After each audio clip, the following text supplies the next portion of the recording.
Hello, team. How are we all doing? This is a very special pre-recorded episode. I've got my two favourite human beings with me tonight. I've got Ben and Mary from This Messy Happy, who are on the same time zone as me. So I took massive advantage of their time, and I asked them to join us. Now, before I say hello to them, I was going to carry on with a story I was just about to tell them before I hit record. Right, Hayden was meant to join us tonight, and he was like, he's your biggest fan, okay? And he was like, oh, yeah, Ben and Mary, get him on the pod, blah, blah, blah, blah. Yeah, let's do Wednesday. And then he rings me and goes, FORDY. I went, yeah, what's the matter? He went, I'm really cocked up. I went, what's that? Wednesday's my birthday. I'm meant to be going out. He was so excited about you two. He was like, yeah, let's do it.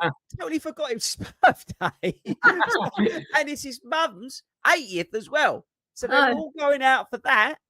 The geezer totally forgotten it. And so that's why he's not here, because he's gutted about this.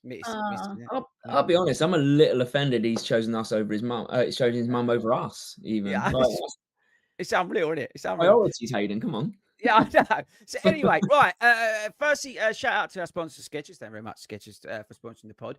But yeah, I've got Ben and Mary, This Messy Happy on. I'm not blowing smoke up their arse. I absolutely love these two. If you don't know who they are, I don't know why you don't. They've got this massive YouTube channel, and I'm not somebody who likes having people from YouTube on this podcast, but we make extreme exceptions for these two. They're bloody good runners. They're bloody good coaches. And more important than anything else, they're just genuinely nice people. All right. You couldn't meet nicer people. And I don't care you're there or not, right? I'm just going to say that. But so before we get into it, tell everybody, again, you should know this, where they can find you and all that sort of stuff before we carry on. Go. So yeah, this is the interesting thing. We realize 9 years down the line that our channel name and everything around us is actually really difficult to remember, because it's three words that don't really go together. So if you ever tell someone where English is not their first language, they're like, what is that? So yeah, This Messy Happy. The idea was you find happiness in the messiness of life. The execution, now we look back like 8 years down the line, we're like, yeah, that was a mistake. But it is who we are. It is what it is. It is what it is. Yeah, exactly. Okay, so hopefully everybody who is not subscribed has gone over, found you on Insta, done all that. Okay, so you guys are over because I had the pleasure of spending some time with you at the weekend for the Great North Run. How was that? It was amazing. Like, that has been a bucket list race for us for years. And as we've been teachers for like all of our adult life to this point, we've never been able to do it, with it being in September, but we're now free of the job, the teaching job. And it was like the first thing we booked pretty much when we knew that we weren't going to be in school. Yeah, pretty much. We were like, what can we do to really put the button on the freedom? And we're like, right, early September, if not September the first few days, which is traditionally when we would go back to school. We live in Thailand, so we're like, get out of the country, come on holiday, go to the UK. What races can we do? We had Berlin Marathon locked in, and then we, Great North Run just worked nicely, because actually that weekend was supposed to be a half marathon in our kind of taping. So it's literally perfect. Couldn't have worked any better. So it was an amazing day. We got to hug you, so that's a win.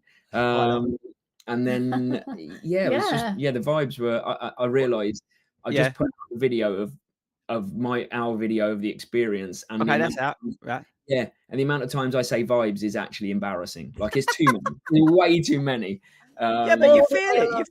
You feel it, right?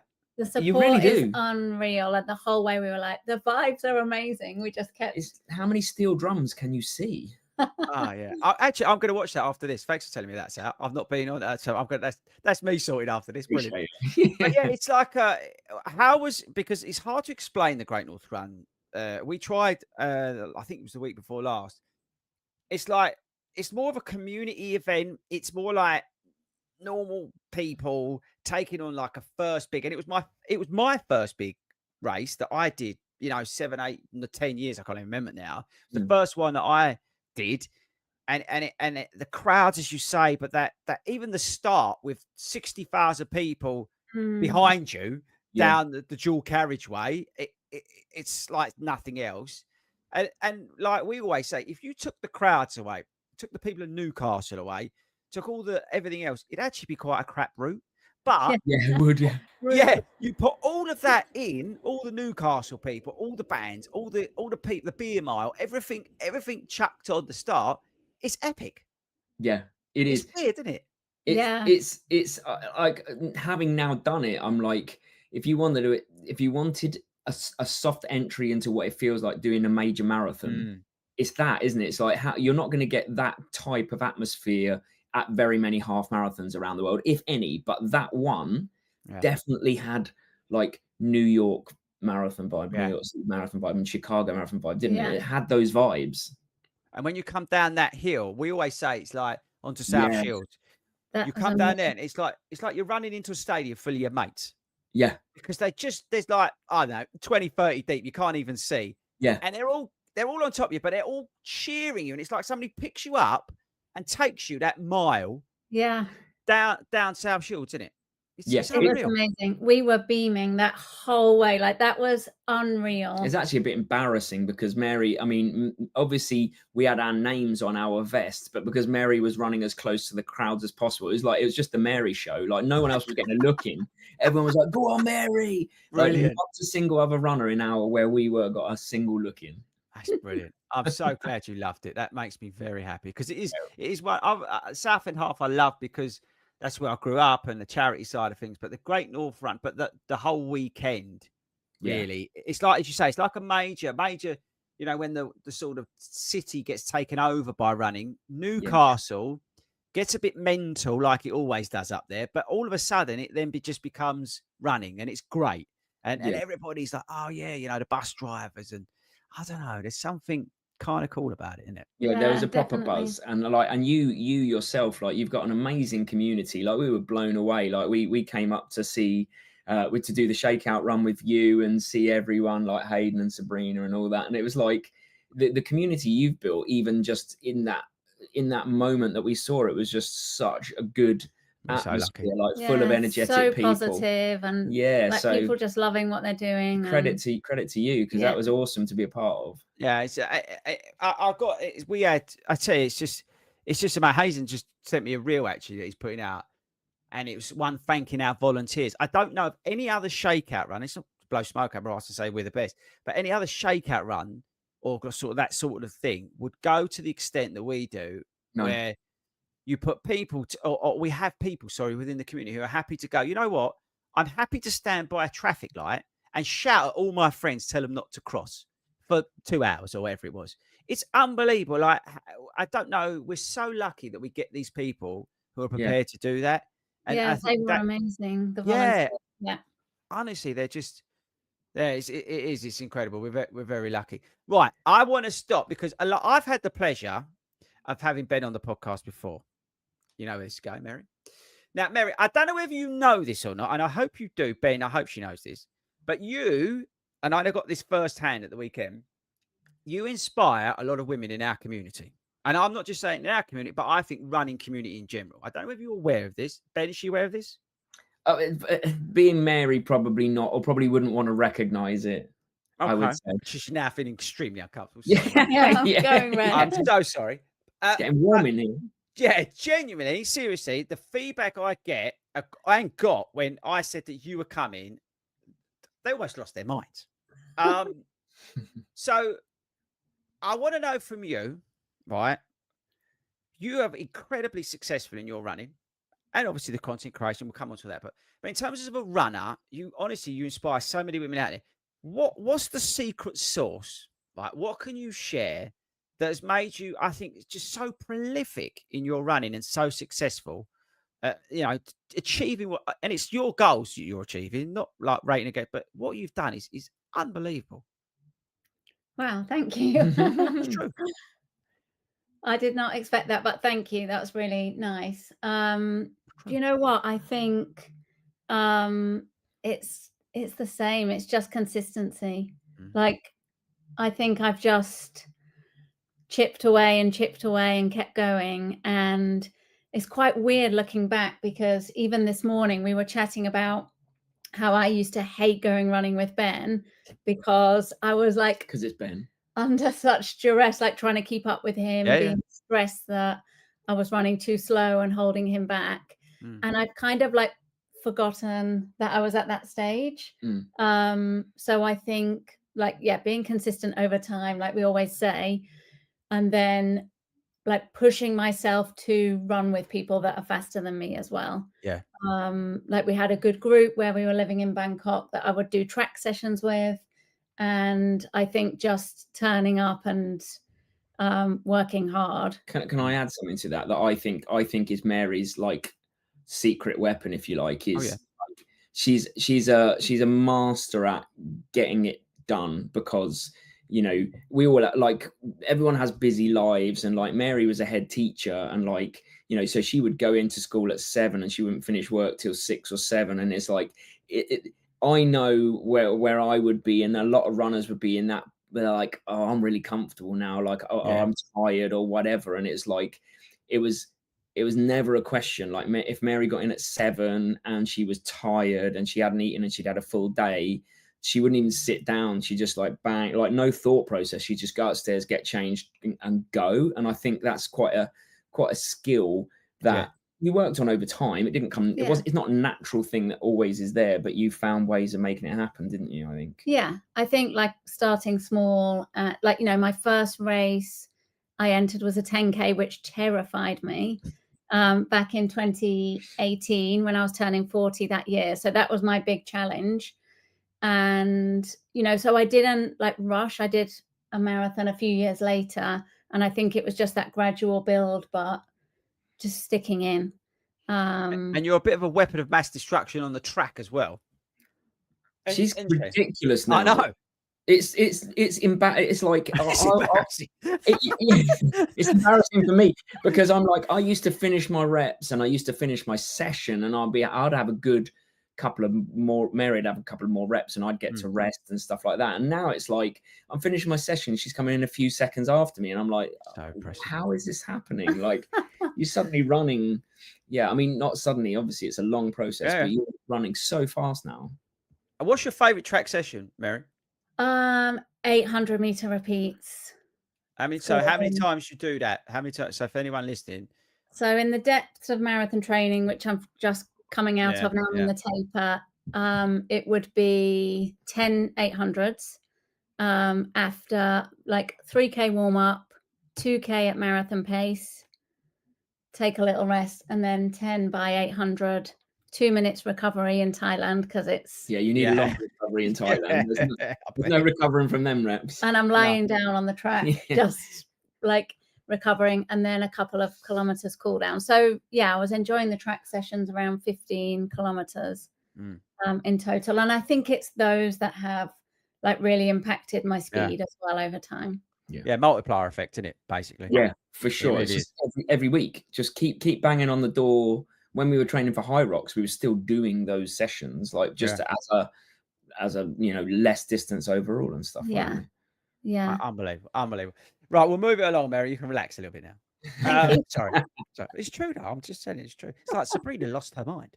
I want to touch a little bit, if you don't mind, because for me, it's so inspirational seeing you guys.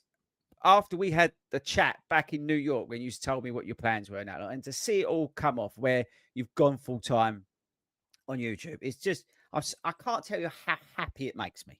Right. And that's not BS. It just genuinely is, with sheer happiness that I see you doing what you want to do. Because I know how hard you work on the videos, but also what you was doing outside of it. You know, as you say, head teachers and stuff like that. It's unbelievable. So in terms of the content creation, right? You've got, I think, a brilliant niche within the running community, because where you haven't followed all the trends, you don't do stupid reviews like I do on shoes and all this crap. You stick to what you've done from the start, pretty much, right? Yeah. And you offer extremely valuable insights into the coaching, into that side of things, the mentality side of things. And the videos are just brilliant, right? In terms of reference points for people. New runners, like experienced runners, you touch on everybody. In terms of the process, I want to get a little bit into that. Where do you come up, and how do you sort of set that up? I mean, it's tougher now because obviously you're full time in terms of keeping the machine going. But where does it all? How does the creative process all work for you guys collectively working together as a team? Which again is just just brilliant. Yes, well, it works. So on Instagram, it works differently to YouTube. So like we sit. This is quite funny actually to tell you. It's like, so Monday was our worst day when we used to work. Like Monday was my busiest day. Monday was the day Mary used to have to lead assemblies and all of that. And we were like, when we finish teaching, we're going to do this. So like every Monday now we get on. We've got these e-bikes, like chop. You know, remember the old school choppers? Yeah, yeah. Sweet e-bikes like that, and we just jump on our e-bikes and we just chopper our way down to this breakfast location. We have pancakes and coffee on a Monday morning, and we have like our team meeting. Brilliant. So we sit down and we go, right, what are we going to do for the week? Like we do the live stuff, and then we go, right, you know, this is the stuff we're going to do on Instagram. And we've got like this. You probably, people that do follow us probably notice we probably do a couple of comedy reels a week, and we do like one carousel, and so we have a strategy for that. And then that just makes our days easier. It's not like I know on a Tuesday and a Friday I got to come up with something funny. Usually it's not, but I give it my best shot. And like, you know, then on Wednesday, Mary. So we have that strategy, right? Yeah. For Instagram. YouTube's, as you know, like YouTube's hard, right? Really hard. Playing the game is hard, like figuring it out, and on and off for the last kind of 4 or 5 years, I've worked with James Dunn. So Kinetic Revolution, James Dunn, like he's been a real help. Like he really helped the channel in the early days go from kind of about 20,000 to 80,000, and I've started working with him again recently because he knows so much about YouTube. Oh my God. I love the guy. Yeah, he's what he is. It's like listening to a machine when you talk to him. It's like, I'm thinking about doing this video this weekend. He's like, no, that's no good because of this and this and this and this. And you're like, oh yeah. So I worked with him, and you know, the essential strategy is what's going to help someone, what's about personal growth, and then I have like strands that I work my way through. So one video might be called "The Big Problem With," and then I'll find something that people have a big problem with, and then one will be like the hard truths of, and then I'll find some hard truths of running, you know. So I have like these things that I cycle through basically. But as you know, it's flipping hard to keep 9 years down the line. We've both been in it for a long time, and it's like there's only so much in running that you can think of. Yeah, exactly. And the thing is as well, I think there's still a lot of misconceptions out there about being on YouTube. Everyone thinks immediately, oh, they're a millionaire. They're absolutely, they're loaded.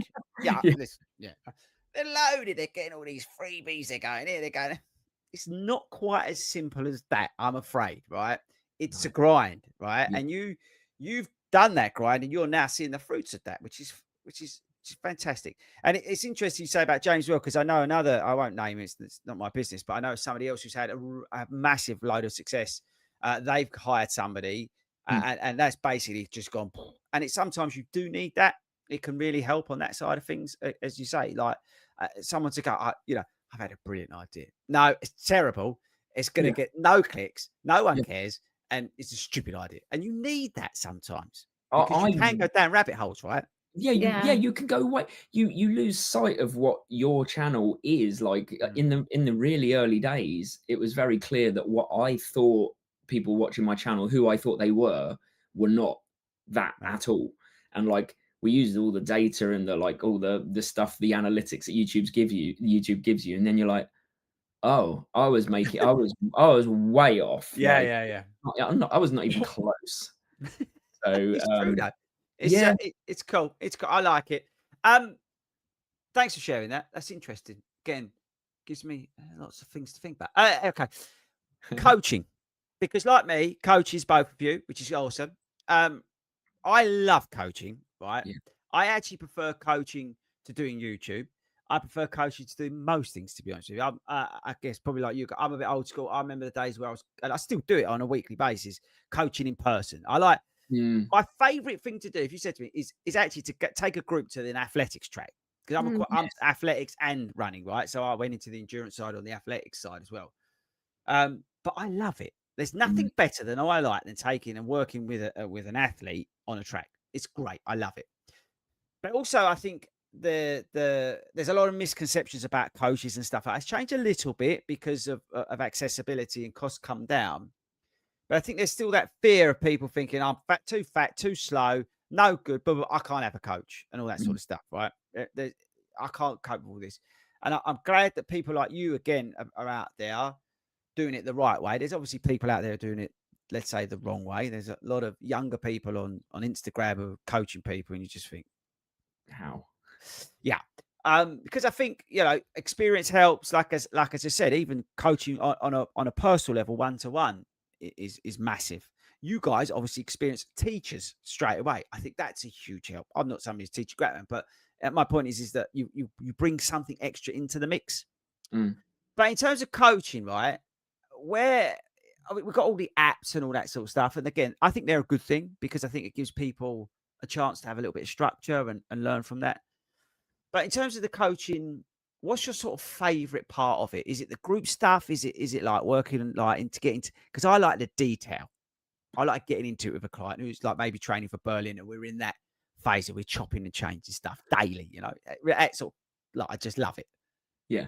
I'm similar. I like the data. I like being able to show someone that I'm coaching, like, look at this. You've been with me a year. Look at you last year. I coached someone called Gino in San Francisco, and you know, he's training for CIM, and like he trained for it last year, and it's obviously a tough course, but anyway, I can go back to his data last year doing the similar sessions like those, like the track sessions, and I can go, just mate, look at your times and your heart rates here, and look at what they are now, and bringing people along using data and their own info, so they're only comparing themselves to themselves is one of my favorite bits. Is that the same with you? Yeah, I think the runner, like themselves, like we can be, is often quite self-critical, and when they're in the training, they can't look back or realize, and you know, you're tired when you're marathon training, it's tough. So it's quite good to be able to help people see what they're achieving and what they're doing. And the relationships you build with one-to-one, you know, it's more than running, isn't it, really? Yeah, you become friends, don't you? Like, you become friends, partnership. I look at it, exactly. Like I was with Paigey today. We run every Wednesday. We're mates. I'm coaching him and his wife, but actually it's turned into a friendship now, and it's beautiful. I love it. Yeah, and it's great.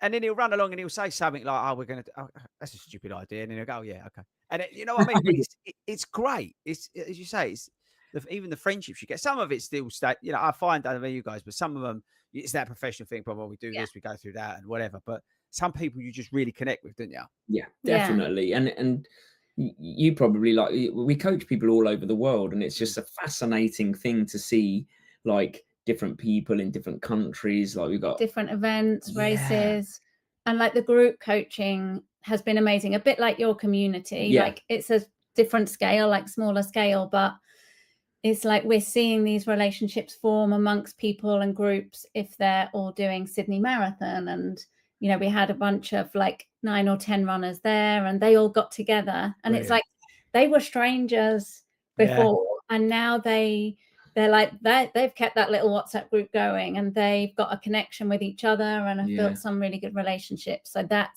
feels really good.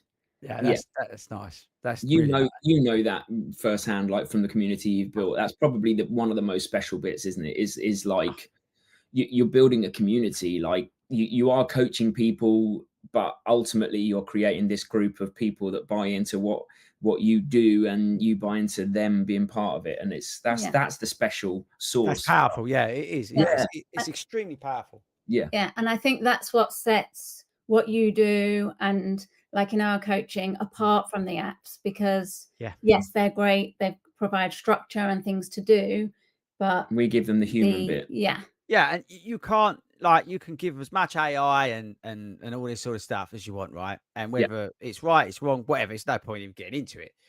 But the human element is the critical point, and it's the relationship between you and that person, client, friend, whatever you want to call it. That relationship is what's key. And if they're on the same train as you, then it's full steam ahead. Do you know what I mean? And as you say, it's I don't think there's anything better than seeing one of your clients absolutely smash their life out of something. And it doesn't matter whether it's like first 5K, 10K. I couldn't care less what that goal is. But when they come and they do it and they're beaming from ear to ear, and it's just like, right, what we're doing next. It's brilliant, isn't it? It is. It's a wonderful feeling, like to even like you know, like when you've got a load of runners running a race and you've got the tracker on, and you're you're sitting in your living room and you're watching. Yeah, oh my god, it's just a addictive feeling to just feel like you're part of something and watch people that you're coaching like really fulfill potential. Like I think it's going to come back around to the way that we do it. Like I think AI is going to serve a purpose for a time, but I think people are going to miss human connection. Like it'll come back. Yeah, you need it, and I think, yeah, people want that. As I say, the apps do a great job. But I'm getting more and more. I mean, I had 4 emails today for spring next year, just today, right? Yeah.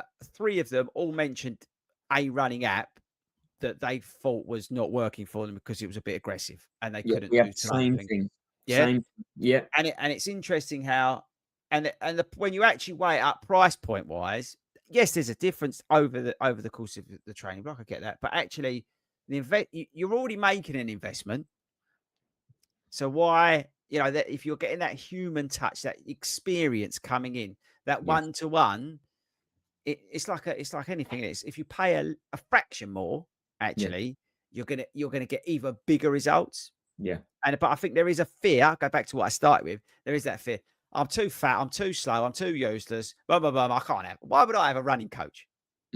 Actually, if you're paying for a running app that's costing you, I don't know, 30 quid a month, it's not that far away if you think about it. If you're investing, I don't know, whatever, onto because you're going to do your first marathon or half or whatever, then actually it's probably not a bad investment, really, when you think about it. Totally. Right. We've spoken about coaching. Last thing I want to touch on is marathon majors, because you two are mental. You're doing 3, right? Although technically, I suppose one's not yet a major, but 3 of them coming up. Now, as coaches, you would tell your clients, this is a stupid idea. Yes, we would. And I do it all the time. And then there's FORDY doing Brighton and London. And then you're like, no, it's a stupid idea, but you can't help yourself, can you? No. It's brilliant. So tell the viewers, listeners, what you're doing, what you're up to from Berlin onwards. You're gone. So, yeah, we've got Berlin in 2 weeks, less than 2 weeks. And then we're doing Cape Town Marathon in October, which we think will become the next major. And then in November, we're heading out to Shanghai, which is another potential marathon major. So we thought we might as well get ahead and experience the race so we can help other people when they're signing up in the next few years when they're majors. Yeah. And it was like Berlin is going to be the one for performance. Yeah. And Cape Town and Shanghai are just going to be, we're just going to enjoy the day. There's no pressure. We're not going to run it hard. We're going to take it easy. And so we thought that's the only way we could have done it. Like we certainly couldn't have done 3 back-to-back as at the top end of our abilities. But yeah. I'm pretty much broken now, and I'm only doing 80K a week. Like I just can't do that kind of stuff. So I'm a triathlete. I think my body is thinks I'm a triathlete. It's interesting. We had, and it's coming out Chicago weekend, because we needed to do a pre-record for Chicago weekend. We had Paul, who basically runs sports tours, international. Right? It's super interesting because he was telling us about all the processes, like how little bibs they get for certain things, and also like he was talking about Cape Town and the stuff that they've been going through. The brilliant story that he tells is like how there was, I think it was even last year, still there was cars parked on the finish line and things like that, just like public cars, just like left on the side of the street and things like this. But also, I think he was, I might be wrong because we recorded it a while ago, but he's going to Shanghai and the hopes of obviously that will be the 9th. Once he was pretty certain Cape Town's going to be announced in October, confirmed. And then obviously then they go through the motions to get that up to 9. But it was a super interesting convo with him because of the insight that he has.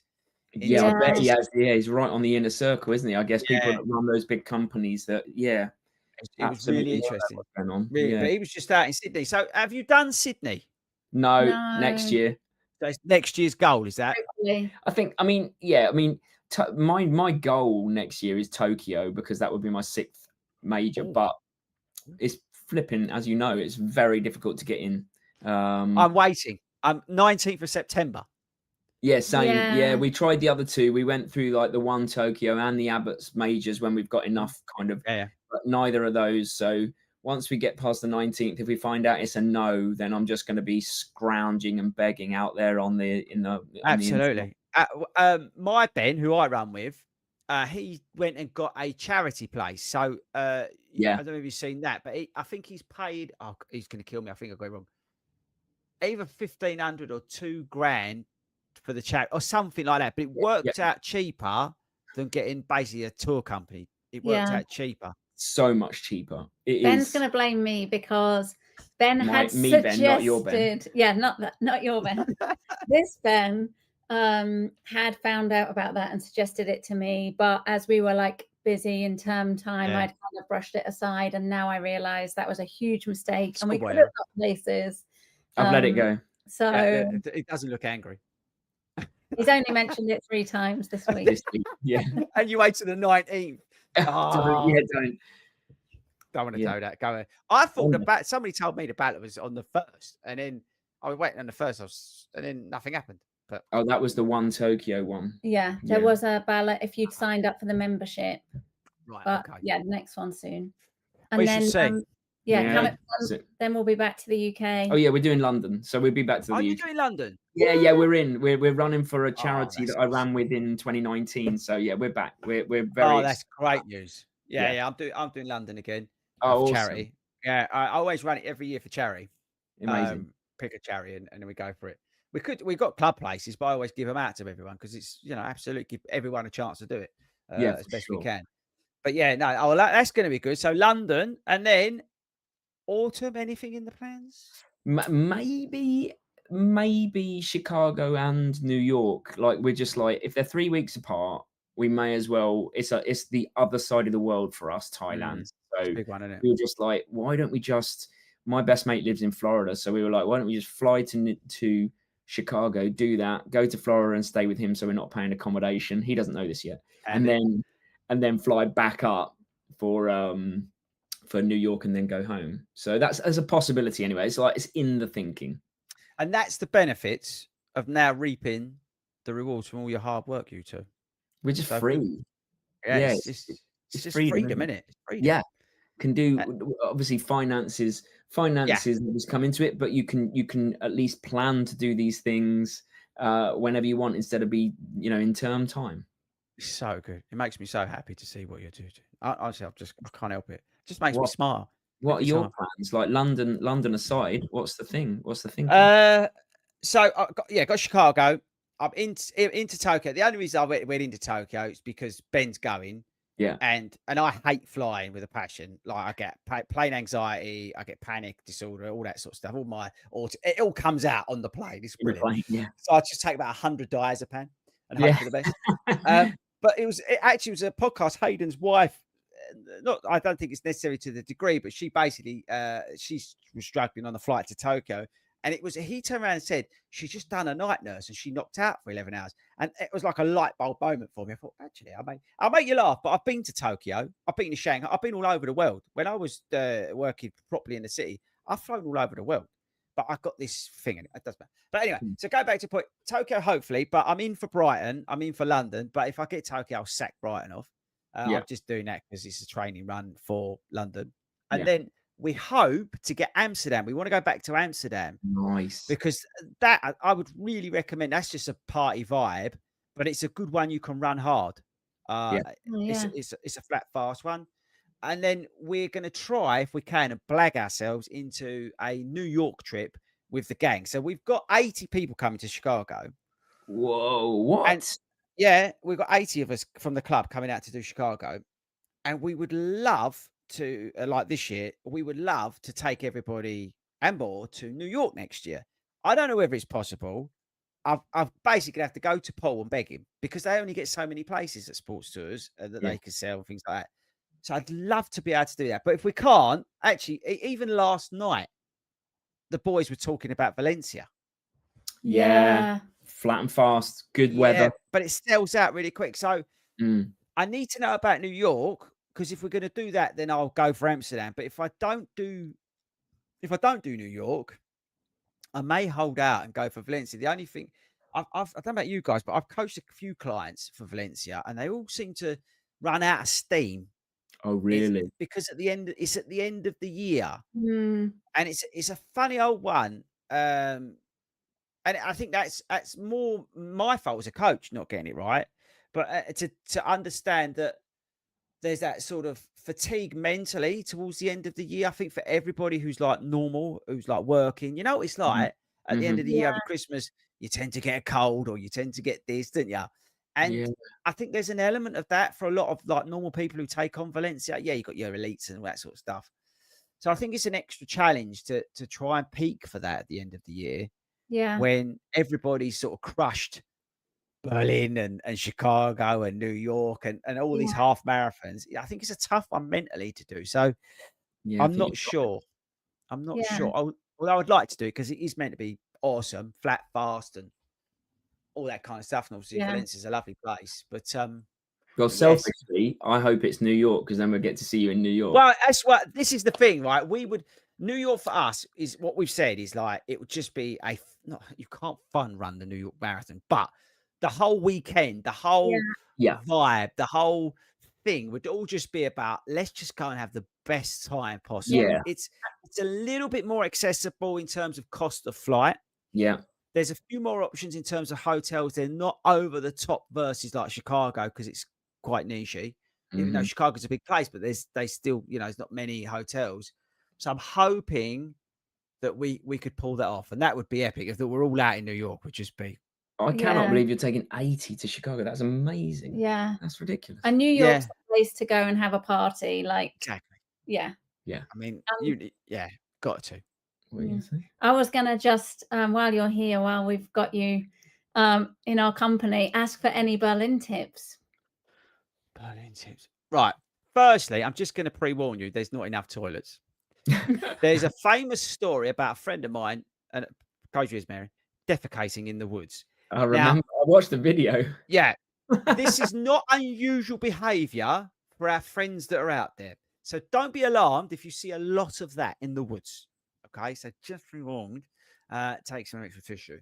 The start's crazy, but I think it's one of the best starts because you do the thunderclap. Oh That's yeah. pretty Yes. cool. That's pretty cool. The finish, we were talking about this on the pod. We think it's one of the best finishes when you Through come the through. Brandenburg Great Gates and Yeah, then I think it's fun. 800 more meters. There's no real sort of the course doesn't surprise you really. It's not like twisty or turny. It's a nice route. The only thing is the feeling of speed when you get out of the gate. You could get caught up real easy. You can hear like like Simba in The Lion King. Yeah. When he's going down, it's a bit like that. Like everybody's coming behind you, even though if you're in the correct wave, it still feels very much like that. Yeah. So I would say just don't get caught up in that because Okay. it can sort of send you out first 2 to 5 to 6 kilometers. You look down, you go, oops. Oopsie. Yeah, it's one of those that you can really easily run too hard, too quick Okay. because everybody's on it. And you're pumped anyway, aren't you? Like any Massively. marathon, you are so pumped. And they really get you going. It really is your Berlin Legends Expo. By the way, don't talk to Hayden about the Expo. He absolutely hates it. Like he with a rates pack. it so low in your video. He's like, no, this is the worst major. Yeah, he hates. I accused him the other day of being anti-German. He hates the Expo. It is terrible. To be fair, it is. Well, they pretty might bad. have heard about his feedback because they've changed it. They've Have changed they? the location. Yeah.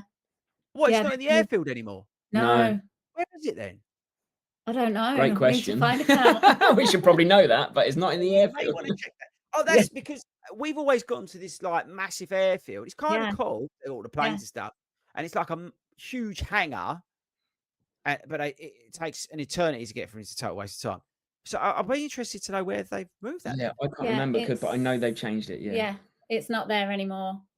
Oh, that's So- bad news because I was going to recommend the best place to get some pizza or pasta just before there's like a little.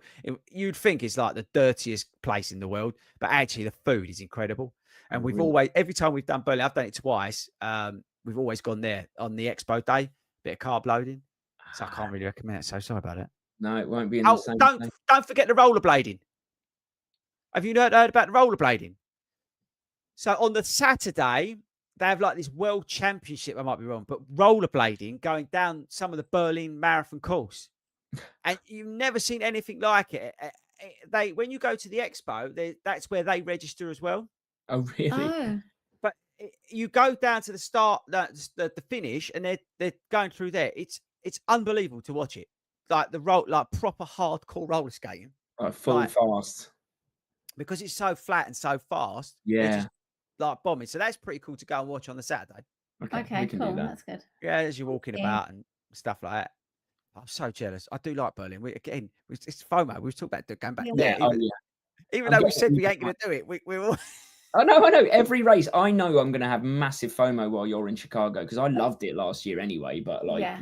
just generally, You yeah. can't help it, could you? You see No, it no, and no. you go, oh.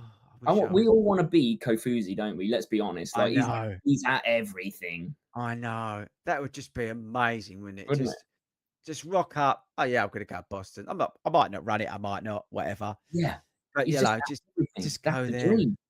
Oh, what a lucky! And the good thing is with him as well. He's just a nice guy. Yeah, Yeah. he's just so nice. Yeah. Just you can't. I was with him when he did his London. Oh yeah. Yeah. I thought, yeah, we'll go to the expo. He's so quiet. Yeah. We just sort of mooched about it. Yeah. Do you know everyone here, FORDY? Oh yeah. It's I saw that on his video. It's like the mayor of London. But he's such a nice, easygoing guy. And again, you talk about getting like help and that. He'll help you anything you want. Yeah. Like, Yeah. he's such a top guy, like you two.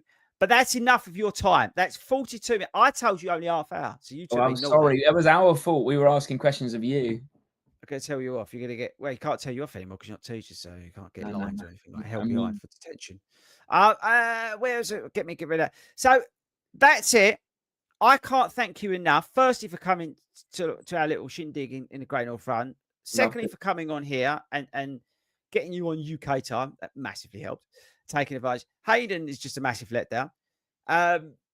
We hope that you absolutely smash Berlin to life. I can't wait to see what you can do out there, mainly Mary. But we're super excited about that.